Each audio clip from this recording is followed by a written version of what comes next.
Pour cet exercice, on vous demande de calculer les limites suivantes et d'interpréter graphiquement le résultat obtenu. Et donc, première étape, comme d'habitude, s'assurer qu'on a bien affaire à des points particuliers. Donc ici, on a que x carré moins 4 doit être différent de 0. Donc que x carré est différent de 4, x différent de plus ou moins 2. J'ai donc bien un domaine de la forme R privé de plus ou moins 2. Si R est privé de plus ou moins 2, la limite en 2 a tout à fait du sens, puisque 2 n'appartient pas au domaine, mais 2 appartient à l'adhérence. Donc 2 et moins 2 appartiennent à l'adhérence du domaine. On va donc aller voir ce qui se passe quand je m'approche de 2, même si je sais que ce ne sera pas un point du graphique. Deuxième étape, je peux alors remplacer x par 2 dans le calcul de ma limite. Donc on a 2 au carré moins 4, ce qui fait au numérateur 12 sur 0. 12 sur 0, on sait que ça tend vers de l'infini. Donc on sait qu'il y aura une asymptote verticale en x égale 2. Maintenant, si on veut pouvoir aller plus loin dans l'étude de notre limite, il faut encore réaliser le tableau de signes du dénominateur. Alors le tableau de signes du dénominateur, c'est x carré moins 4 qu'on a déjà étudié ensemble. X carré moins 4, on a déjà calculé ses racines, c'est plus ou moins 2, donc moins 2 et 2 par ordre croissant. Et on sait que x carré moins 4, c'est une parabole qui est tournée vers le haut, puisque le coefficient de x carré ici, même s'il n'est pas noté, c'est 1, et donc c'est positif.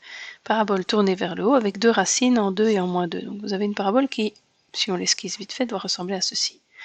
C'est donc positif à l'extérieur des racines et négatif entre les racines. Donc on a un tableau de signes qui est comme ceci.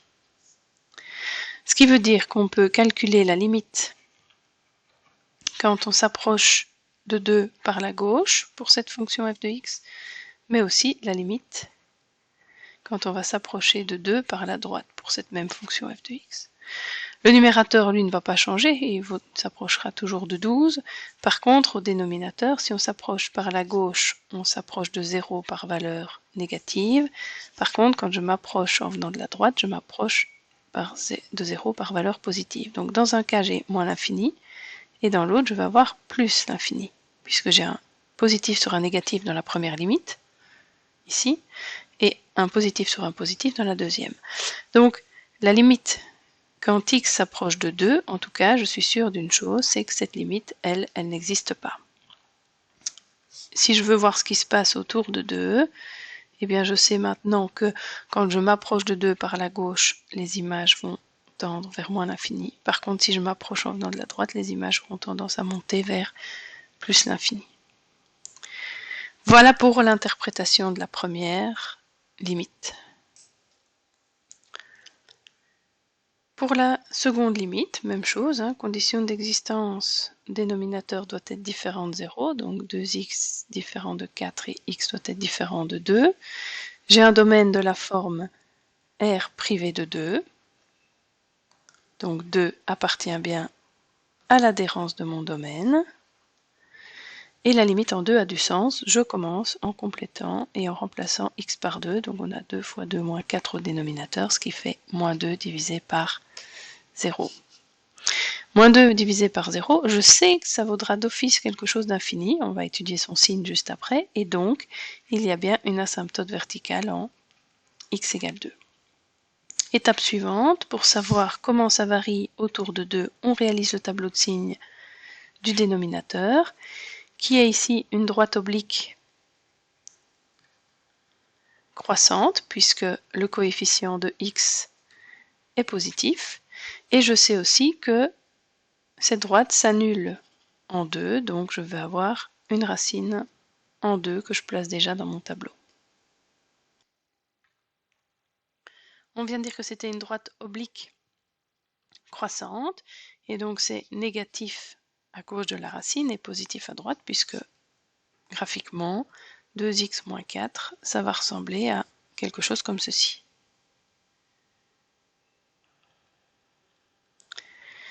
Bien, une fois que j'ai mon tableau de signes, je peux alors écrire la limite à gauche et la limite à droite de 2, puisqu'ici on va voir qu'elles sont différentes. Donc la limite quand je m'approche de 2 par la gauche, je suis en train de travailler ici en 2 moins. Pour cette fonction, je vais avoir moins 2 au numérateur sur 0 moins, puisqu'ici on observe que les valeurs sont négatives. J'ai donc un négatif sur un négatif, ça donne du positif, donc j'ai plus l'infini. Au contraire, la limite quand je vais m'approcher de 2 par la droite, donc quand je vais travailler en venant de la droite de mon tableau vers la racine, pour cette même fonction f de x, ça va tendre au numérateur toujours vers moins 2, donc ce fameux moins 2 ne change pas d'un calcul à l'autre, mais je vais m'approcher de 0 par valeur positive, et donc cette fois-ci j'ai un négatif sur un positif, ça fait un négatif. En conclusion, la limite quand je m'approche de 2, elle n'existe pas, puisque elle est différente à gauche et à droite. Mais si je dois faire une esquisse de ma fonction, je sais que quand je m'approche de 2, par la gauche, les images ont tendance à monter, alors que quand je m'en approche par la droite, c'est la deuxième limite que j'écris ici au-dessus, les images vont avoir une tendance à descendre. On enchaîne avec la troisième limite à calculer, c'est la limite pour x tendant vers moins 1. Comme condition d'existence, cette fois-ci, nous avons que 1 moins x carré doit être différent de 0, donc que x carré doit être différent de 1 et x différent de plus ou moins 1, avec un domaine écrit sous la forme R privée de plus ou moins 1, ce qui veut dire que 1 et moins 1, eux, appartiennent bien à l'adhérence de mon domaine. Ils sont exclus du domaine, mais je peux venir m'y coller. Donc, je peux passer à l'étape 2, la limite en moins 1. Elle a du sens, puisque 1 et moins 1 appartiennent à l'adhérence. Je remplace x par moins 1. Je vais avoir moins 1 plus 4 au carré sur 1 moins 1 au carré. Donc, une chose est sûre, c'est que notre dénominateur, il vaut 0. Et c'est un cube au-dessus, pardon. Et au-dessus, on a 3 au cube, soit 27.